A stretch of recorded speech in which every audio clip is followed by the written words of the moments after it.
Welcome, ladies and gentlemen. Thank you so much for your great support always.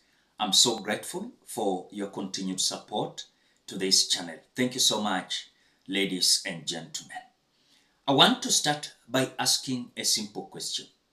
Can this be a relief to Rigathi Gachagua, the Deputy President of the Republic of Kenya? Remember, last night, Rigathi Gachagua was impeached by 281 members of parliament against 44 members of parliament who rejected this impeachment motion. As we speak, as I illustrated last night, that whatever is going to happen next is that the Speaker of the National Assembly to submit this impeachment motion resolutions from the National Assembly to the Senate Assembly. And already the discussion has already started before the Senate. But as we speak, we are having two criteria that can bring a new life to Rigathi Gachagua's position. As we speak, we are having court, and number two, we are having Senate. In between these two, which one will rescue Rigathi Gachagua? Because already in the National Assembly, it is over. But now, as we speak, the court has directed a case seeking interim orders to stop DP Gachagua's impeachment be heard in open court at 12:15 p.m. Law Society of Kenya files application to be enjoined in another case challenging the removal of Rigathi Gachagua. That is the statement coming from court. That now High Court directs case seeking interim orders to stop DP Gachagua's impeachment to be heard in open court at 12:15 p.m. And also the Law Society of Kenya has filed application to enjoin in this case. And of course, they are having also another case challenging the removal of Rigathi Gachagua. On the same note, we are having senators. As I was just busy listening to the senators, remember one thing. When the majority leader in the Senate Assembly decided to table this report before the Senate Assembly, he was to have a seconding from the minority. And so the minority there, Edwin Sifuna, declined to have this motion being headed in a way of 11-member committee. Remember, you can realize what has happened in the National Assembly. You watu wamekuwa mobilized. We are being told that, oh, walilipwa, I don't have evidence, I will not accuse them. But again, so unajua vile hii watu wanachezanga game yao. If the members of parliament were mobilized, what is this that can make these senators not being mobilized? But again, let us not judge the Senate.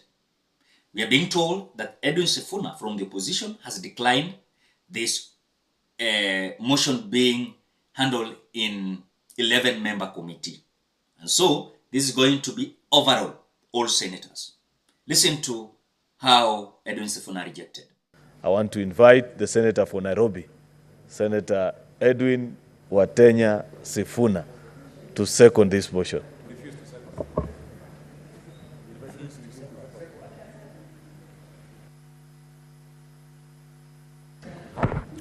Thank you, Honorable Speaker. As you have indicated in your communication, indeed this is a matter that is extremely unique, that has elicited immense public attention, and therefore, Honorable Speaker, given the mood of the House and especially on the minority side, I respectfully decline to second that motion. That is what Edwin Sifuna said. But now, Kenyans, already you can see the attitude of the Speaker of the National Assembly. And you can have an assurance that these senators, if they are going to head in 11-member committee, there's a possibility of them having their own members in that committee. And this committee will come out to destroy Rigathi Gachagua once and for all. Remember, I told you last night that this member committee, 11-member committee, will just have one charge. Because in the National Assembly, this member of parliament who tabled the motion, Mutisie, member of parliament of Kibwezi West, if I'm not wrong, who tabled this impeachment motion, he was just to table one charge. Because in the Senate, they're just looking at one charge. Ikipass through, tosha. You know? Ikipass through, hata hizo zingine zianguke lakini moja imepitisha. Hivyo, Rigathi Gachagua. Hii 11 committee member itabeba hiyo issue, ipeleke mbele ya Speaker of the National Assembly. Then after that, they're going to have a vote. But if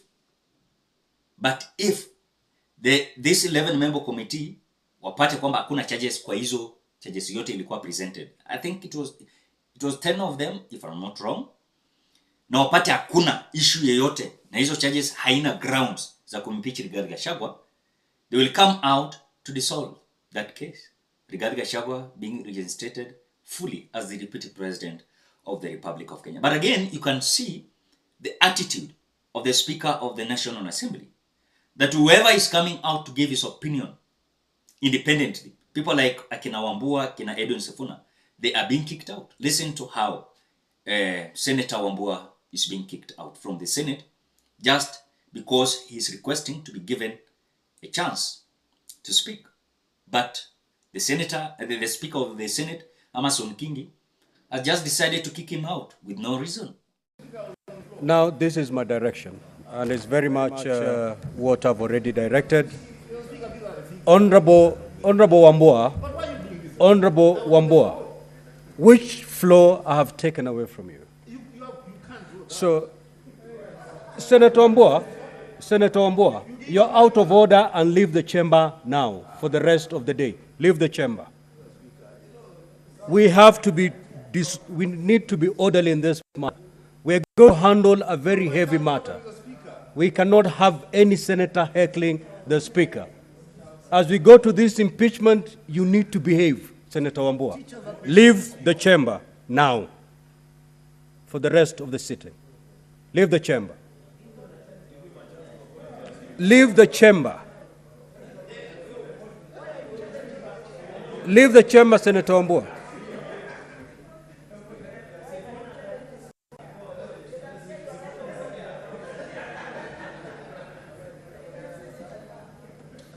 Honorable Senators, the chapter we are just about to open, the process we are just about to undertake is extremely heavy.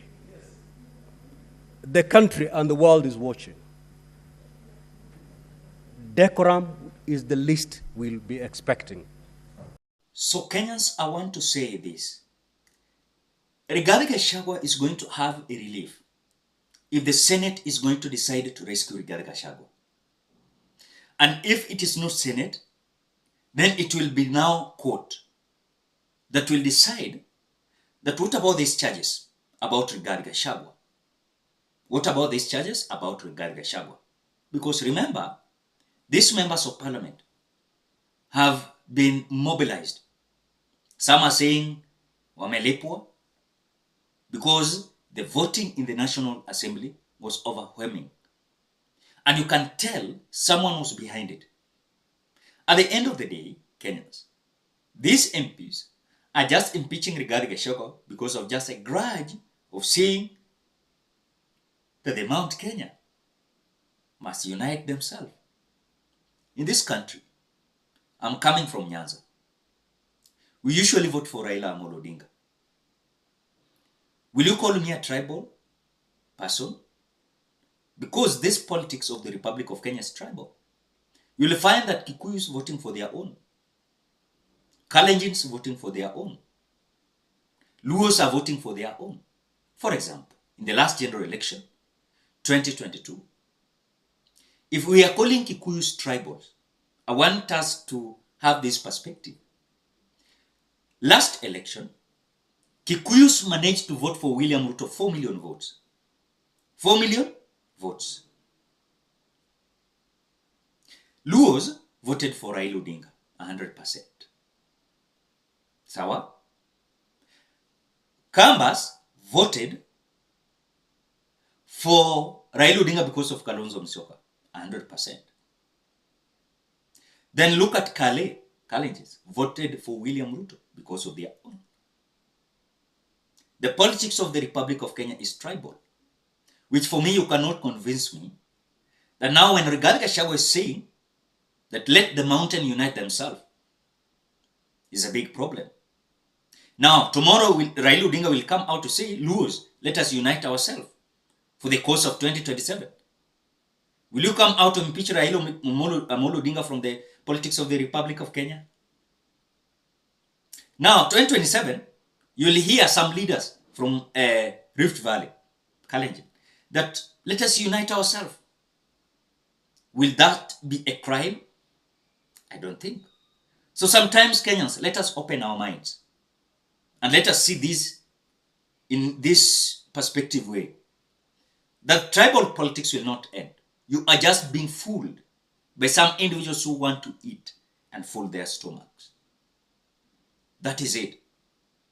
Because I cannot believe that Rigathi Gachagua was impeached just for saying that shares. Kwani wangapi wanatoka Rift Valley wanasema kwamba president ni wetu, hata sisi lazima tukule.